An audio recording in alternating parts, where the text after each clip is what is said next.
Kosova barazoi 1-1 në shtëpi me Zvicrën në ndeshjen e fundit të ciklit kualifikues për Kupën e Botës 2026.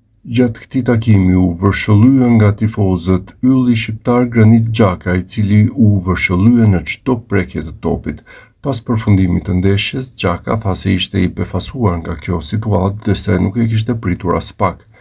Jam i befasuar që jam vërshëllyer, më dëm shumë, por më duhet ta pranoj. Mundohem të koncentrohem vetëm në futboll. Për fat të keq, është pjesë e lojës edhe kjo. Gjithnjë kam pasur përkrahjen e tifozëve të Zvicrës, pavarësisht nëse kemi luajtur në shtëpi apo në udhëtim. Të gjithë që ishin këtu mund të jenë krenar, nuk është diçka që mund ta marrësh të sigurt. Jemi kualifikuar për një event të madh për herë të 8 radhazi. Ishte e rëndësishme për ne që kosovarët nuk e morën me vete euforinë. Mentalisht është ende e rrezikshme duke ditur që nuk lejohet të pranosh 6 gola.